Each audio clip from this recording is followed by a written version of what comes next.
ত্রিপুরার আগরতলাত রাজনৈতিক হিংসা তৃণমূল কংগ্রেস কর্মীক আক্রমণ করে দুষ্কৃতিকারীয়ে ভাঙি লণ্ডভণ্ড করিলে তৃণমূল কংগ্রেসের বাহন দুর্বৃত্তই কাঢ়ি নিলে সাংসদ সুস্মিতা দেৱৰ বেগ মোবাইল ফোন।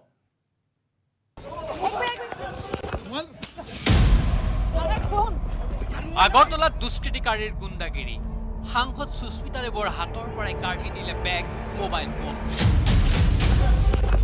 দুষ্কৃতিকারী আক্রমণ করিলে তৃণমূল কংগ্রেস কর্মীক ভাঙি লণ্ডভণ্ড করিলে তৃণমূল কংগ্রেসর বাহন। ত্রিপুরার রাজধানী শহর আগরতলার আমতলী বজারত দিন দুপরতে সংঘটিত হয় এই ঘটনা।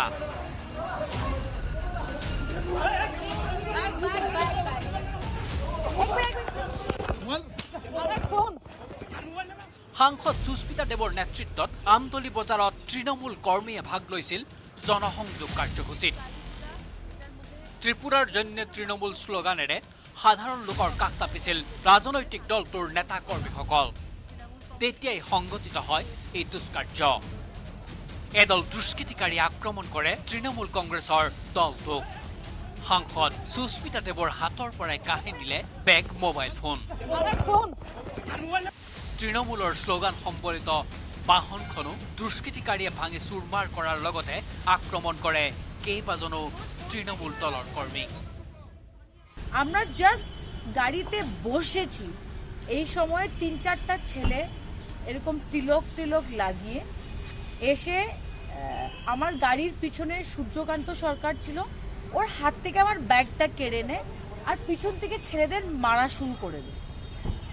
এই যে রাস্তার ডিভাইডার যে প্লাস্টিকের থাকে সেটা দিয়ে, এবং আমি যখন গাড়ি থেকে বেরোয় আসি আমার ফোনটা নিয়ে আমার ব্যাগটা নিয়ে একটা ছেলে দৌড়ানো শুরু করে দেয়। আমি ওর কাছ থেকে ব্যাগটা কেড়ে নিই, ঘুরে দেখছি যে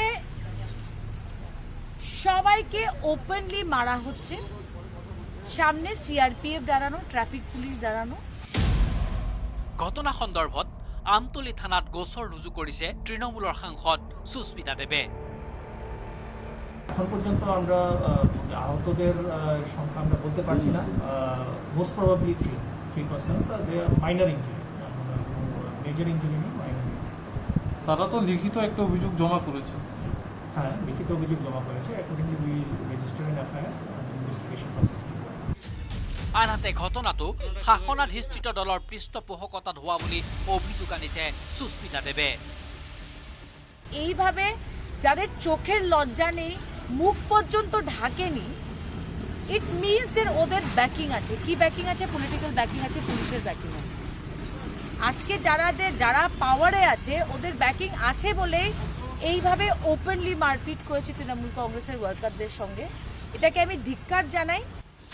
আমতলী বজাৰৰ সমগ্ৰ ঘটনা ৰাজনৈতিক উদ্দেশ্য প্ৰণোদিত বুলি মন্তব্য কৰাৰ লগতে সুস্মিতা দেৱে গোচৰ ৰুজু কৰাৰ সময়ত আমতলী বজাৰ আৰক্ষীয়ে অবান্তৰ প্ৰশ্ন কৰাৰো অভিযোগ আনিছে। যে ঘটনাটা হয়েছে, আমাকে পুলিশের একজন অফিসার বললেন যে আপনি একজন সাংসদ, আপনি জানিয়ে আসলেন না কেন? আমি ওনাকে উল্টা জিজ্ঞেস করলাম, আমি যদি জানিয়ে না এসে থাকিও দোকানদারের সঙ্গে কথা বলতে, তার মানে কি গুন্ডারা আমাদের মারপিট করতে পারবে? এটাই নাকি ত্রিপুরার আইন শৃঙ্খলার উদাহরণ? আগৰতলাৰ পৰা Kajal Koiri, news 18 Assam north east. নৱভাৰতৰ সংজ্ঞাৰে সমালোচনা কৰাসকলক প্ৰত্যুত্তৰ প্ৰধানমন্ত্ৰী নৰেন্দ্ৰ মোদীৰ। দেশত প্ৰদান কৰা হ'ল কোভিড ভেকচিনৰ 100 কোটি পালি। শুকুৰবাৰে এই অভিলেখৰ সফলতা ব্যাখ্যা কৰিলে প্ৰধানমন্ত্ৰী নৰেন্দ্ৰ মোদীয়ে। 21 अक्टूबर को भारत ने 1 बिलियन 100 करोड़ वैक्सीन डोज का कठिन लेकिन असाधारण लक्ष्य प्राप्त किया है। ये उस नए भारत की तस्वीर है जो कठिन लक्ष्य निर्धारित कर उन्हें हासिल करना जानता। প্ৰধানমন্ত্ৰী নৰেন্দ্ৰ মোদীৰ মুখত নৱভাৰতৰ সংজ্ঞা। বৃহস্পতিবাৰে দেশে অতিক্ৰম কৰিলে 100 কোটি পালি কোভিড প্ৰতিষেধক প্ৰদানৰ সীমা। দেশৰ এই অভিলেখ গঢ়া সফলতাৰ উদ্দেশ্যে শুকুৰবাৰে দেশবাসীক সম্বোধন কৰিলে প্ৰধানমন্ত্ৰীগৰাকীয়ে। প্ৰধানমন্ত্ৰী নৰেন্দ্ৰ মোদীয়ে ক'লে 100 কোটি পালি প্ৰতিষেধক কেৱল এটা সংখ্যা নহয়, এই সংখ্যা নৱ ভাৰতৰ সক্ষমতাৰ সংকেত। দেশৰ বাবে এয়া এক নতুন অধ্যায়। যিখন দেশে এটা বিশাল লক্ষ্য অতিক্ৰম কৰিব পাৰে। ये केवल एक आंकड़ा नहीं है, ये देश के सामर्थ्य का प्रतिबिंब है, इतिहास के नए अध्याय की रचना है। ये उस नए भारत की तस्वीर है जो कठिन लक्ष्य निर्धारित कर उन्हें हासिल करना जानता है। ये उस नए भारत की तस्वीर है जो अपने संकल्पों की सिद्धि के लिए परिश्रम की पराकाष्ठा करता है।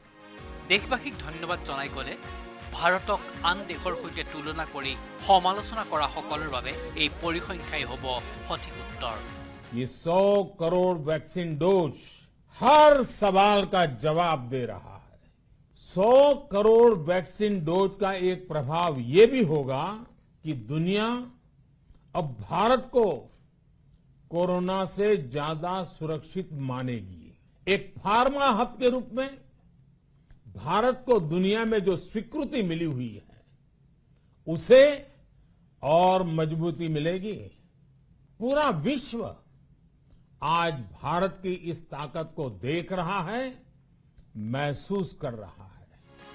কোভিডৰ আৰম্ভণিতে প্ৰধানমন্ত্ৰীৰ আহ্বানত দেশবাসীয়ে কাহ বজোৱাৰ তাৎপৰ্যৰ কথাও ক'লে প্ৰধানমন্ত্ৰী নৰেন্দ্ৰ মোদীয়ে।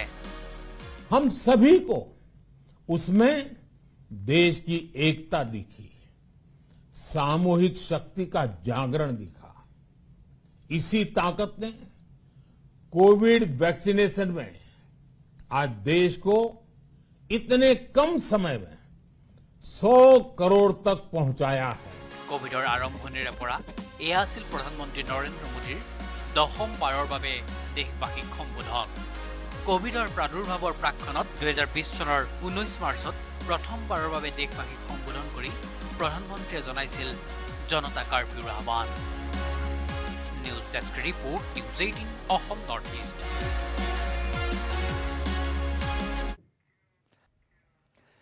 AK-47 এৰি কিয় ধনুকাৰ তুলি ল'লে আনন্দ মিশ্ৰ বাহিনীয়ে?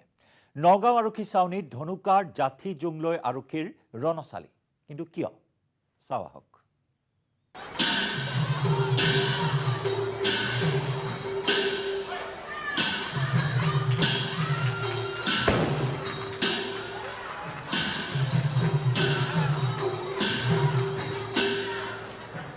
নগাঁও আৰক্ষী চকীত ব্যতিক্ৰমী ৰূপত দেখা গ'ল আৰক্ষীৰ জোৱানসকলক।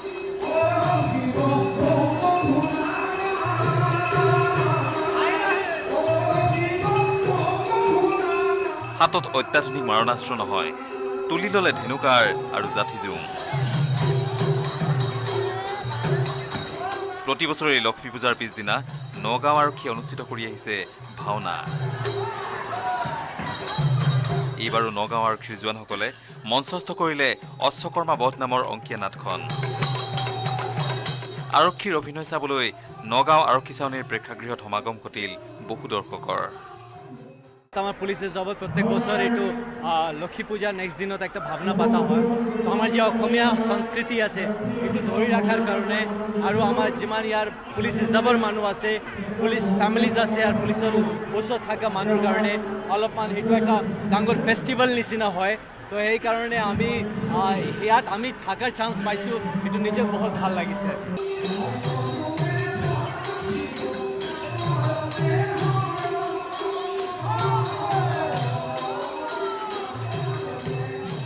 নগাঁৱৰ আৰক্ষী অধীক্ষক আনন্দ মিশ্ৰই শুভ উদ্বোধন কৰিলে এই ভাওনাখনৰ।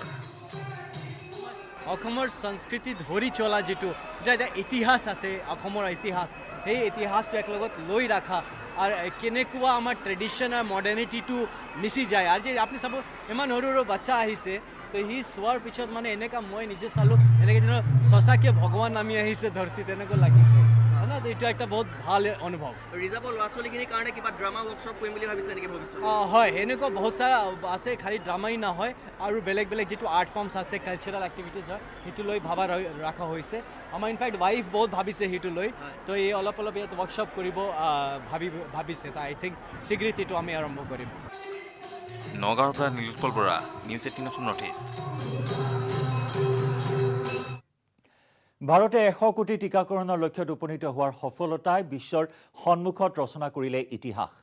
টিকাৰ 100 কোটি সংখ্যক পালি প্ৰধানমন্ত্ৰী নৰেন্দ্ৰ মোদীৰ সন্মুখত প্ৰদান কৰা হ'ল। কৰোনাৰ বিৰুদ্ধে যুঁজখনত এই লক্ষ্যত সফল হোৱাৰ বাবে WHOয়েও প্ৰধানমন্ত্ৰী নৰেন্দ্ৰ মোদীক জনাইছে অভিনন্দন। এই ৰিপৰ্ট আগবঢ়াই বিদায় লৈছো চিটি 18ৰ পৰা। নমস্কাৰ।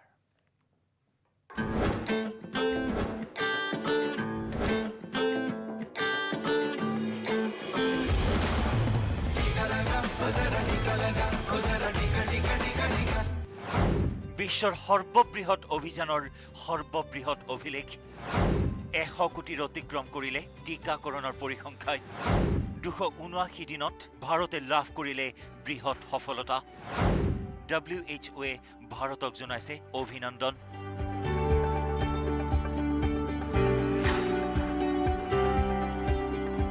এয়া ভাৰতক গৌৰৱান্বিত কৰা এখন ছবি। দেশত কৰোনাৰ 100 কোটি নম্বৰ টিকাটো দিল্লীৰ RML হস্পিটেলত বাৰাণসীৰ এই দিব্যাংগজনক প্ৰধানমন্ত্ৰী নৰেন্দ্ৰ মোদীৰ সন্মুখত প্ৰদান কৰা হ'ল। কৰোনাৰ টিকাৰ 100 কোটিৰ ডোজ স্পৰ্শ কৰাৰ লগে লগে টিকাকৰণৰ পৰিসংখ্যাই 100 কোটিৰ ঘৰ পাৰ কৰিলে। বিশ্বৰ সৰ্ববৃহৎ টিকাকৰণ অভিযানে এক অভিলেখ ৰচনা কৰিলে।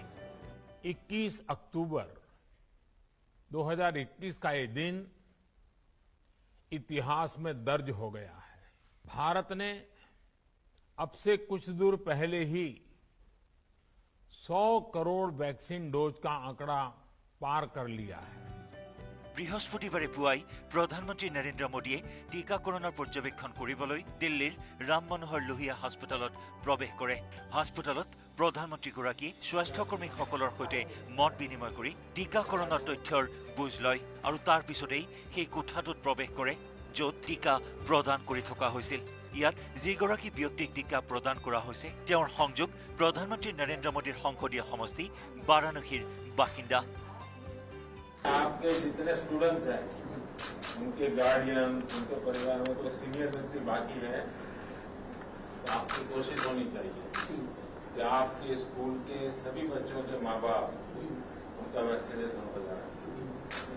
দেশে লাভ কৰা এই বৃহৎ সফলতাৰ বাবে WHOয়ে প্ৰধানমন্ত্ৰী নৰেন্দ্ৰ মোদীৰ প্ৰশংসা কৰে। WHOৰ মহানিৰ্দেশকে টুইটযোগে কয় যে প্ৰধানমন্ত্ৰী নৰেন্দ্ৰ মোদী বৈজ্ঞানিক স্বাস্থ্যকৰ্মীসকলক ভাৰতৰ জনসাধাৰণক COVID-19ৰ পৰা ৰক্ষা কৰিবলৈ আৰু টিকাৰ সমতামূলক বিতৰণৰ লক্ষ্যত উপনীত হোৱাৰ বাবে অভিনন্দন। দেশত 16 জানুৱাৰীত বিশ্বৰ সৰ্ববৃহৎ টিকাকৰণ অভিযান শুভাৰম্ভ কৰা হৈছিল। তেতিয়াৰ পৰা ক্ৰমাগতভাৱে কঠোৰ পৰিশ্ৰমৰ বাবে ভাৰতে টিকাকৰণৰ ক্ষেত্ৰত মহা অভিলেখ গঢ়িবলৈ সক্ষম হ'ল। 100 কোটিৰ ঘৰ অতিক্ৰম কৰা এই অভিযানক 100% সম্পূৰ্ণ কৰিবলৈ এতিয়াও কিছু বাকী আছে আৰু সেয়া তেতিয়াই সম্ভৱ হ'ব যেতিয়া মানুহে নিজেই আগবাঢ়ি আহিব টিকা গ্ৰহণ কৰিবলৈ। Bureau' report news 18 network.